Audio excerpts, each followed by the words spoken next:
गांव की गलियों में सियासत का संग्राम शहरों से निकलकर अब राजनीति सीधे गांव के दरवाजे पर दस्तक दे रही है। एक तरफ कांग्रेस का मिशन गांव चलो तो दूसरी तरफ बीजेपी का गांव बस्ती चलो अभियान। दोनों ही पार्टियां गांव-गांव जाकर जनता के बीच अपनी पकड़ मजबूत करने में जुटी है। कोई संगठन मजबूत करने की बात कर रहा है तो कोई योजनाओं का हिसाब दे रहा है, लेकिन इस सियासी जंग में सिर्फ अभियान नहीं बल्कि आरोप प्रत्यारोप की आग भी बराबर भड़क रही है। बीजेपी कह रही है हम हमेशा जनता के बीच रहते हैं, तो कांग्रेस का पलटवार सरकार की नीतियों से जनता पहले ही परेशान है। कौन पकड़ेगा गांव की नब्ज और किसके हाथ लगेगा वोट बैंक, हमारी खास रिपोर्ट में देखिए। गांव में सियासी पारा हाई, कांग्रेस बीजेपी आमने सामने। बीजेपी का 6 अप्रैल से मेगा कैंपेन होगा शुरू। 7 से 14 अप्रैल तक गांवों में जनसंपर्क अभियान। 8-9 अप्रैल को जिला स्तरीय सम्मेलन। मंत्री विधायक करेंगे गांव-गांव संपर्क।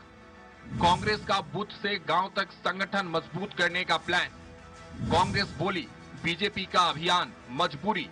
सीएम साय का दावा, बीजेपी हमेशा जनता के बीच। शिव डहरिया का हमला, सरकार से जनता परेशान। चुनाव से पहले गांव बना सियासत का केंद्र। किसकी पकड़ मजबूत, किसका असर भारी।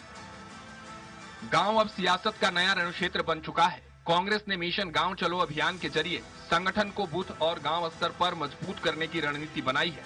पार्टी कार्यकर्ताओं को सीधे जनता के बीच जाकर उनकी समस्याएं सुनने और सरकार के खिलाफ माहौल बनाने की जिम्मेदारी दी गई है। वहीं बीजेपी भी इस चुनौती को स्वीकार करते हुए 6 अप्रैल पार्टी स्थापना दिवस से गांव बस्ती चलो अभियान की शुरुआत कर रही है। 7 से 14 अप्रैल तक चलने वाले इस अभियान में मंत्री, सांसद और विधायक गांवों में पहुंचकर जनसंपर्क करेंगे और सरकार की योजनाओं को जनता तक पहुंचाने की कोशिश करेंगे। बीजेपी के गांव बस्ती चलो अभियान को लेकर मुख्यमंत्री विष्णुदेव साय का कहना है कि उनकी पार्टी हमेशा जनता के बीच रहती है और अब एक बार फिर कार्यकर्ता गांव-गांव जाकर लोगों से सीधा संवाद करेंगे और योजनाओं की जानकारी देंगे। हमारी पार्टी हमेशा लोगों के बीच में हर सुख दुख में खड़ी रहती है, चाहे वो कोरोना काल क्यों न हो।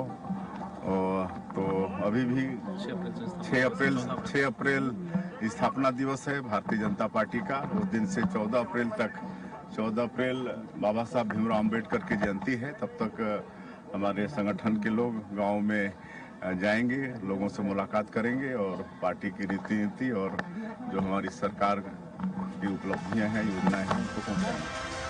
कांग्रेस ने इस अभियान को मजबूरी की राजनीति करार दिया है। कांग्रेस का आरोप है कि सरकार की नीतियों से जनता पहले ही परेशान है। पूर्व मंत्री डॉक्टर शिव डहरिया का कहना है कि किसान, महिलाएं और युवा सभी वर्ग प्रभावित हैं। गांवों में नशे और अव्यवस्थाओं की समस्या बढ़ रही है। ऐसे में बीजेपी का यह अभियान पूरी तरह से फ्लॉप साबित होगा। वहीं बीजेपी प्रदेश अध्यक्ष किरण सिंह देव का कहना है कि यह गांव के लोगों से सीधे जुड़ने का अच्छा माध्यम है। आज किसान परेशान है, महिलाएं परेशान है, युवा परेशान है। युवाओं को जो पैसा मिलता था बेरोजगारी भत्ता, वो इस सरकार ने बंद कर दिया। मनरेगा का रोजगार गारंटी का जो वादा था वो इन लोगों ने बंद कर दिया। आज बिजली के रेट बढ़ा दिए गए, फिर दोबारा बढ़ाए जा रहे हैं। लोग तरसते हैं। गांव-गांव में शराब के दुकान खोले जा रहे हैं। अफीम, चरस और गांजे की खेती छत्तीसगढ़ के गांव-गांव में हो रही है। तो ये छत्तीसगढ़ की सरकार जो है छत्तीसगढ़ के लोगों को धोखा देने का काम कर रही है। हमारे गांव चलो घर चलो अभियान जो भारतीय जनता पार्टी का सबसे महत्वपूर्ण कार्यक्रम है। हमारे सभी जनप्रतिनिधि, पदाधिकारी, हमारे नेता, सभी वरिष्ठ जन उस एक दिवस को और हर गांव में जाएंगे, बैठेंगे, बात करेंगे, सरकार की बात करेंगे, अपनी बात करेंगे, पार्टी की बात करेंगे। कार्यकर्ताओं के साथ बैठना, वहां के समाज के लोगों के साथ बैठना, सभी वर्गों के साथ बातचीत करना, ऐसे कार्यक्रम।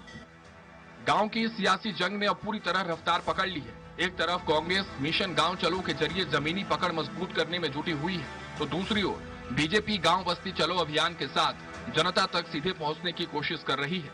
दोनों ही पार्टियां अपने अपने दावों और रणनीतियों के साथ मैदान में है और आरोप प्रत्यारोप के बीच सियासी तापमान भी लगातार बढ़ता जा रहा है। अब देखना ये होगा कि गाँव की नब्ज कौन बेहतर तरीके से समझ पाता है और किसकी रणनीति जनता के दिल तक पहुंचती है, क्योंकि साफ है आने वाले चुनावों की दिशा और दशा अब गांव की गलियों से ही तय होने वाली है। स्वराज एक्सप्रेस के लिए रायपुर से दिलीप साहू की रिपोर्ट।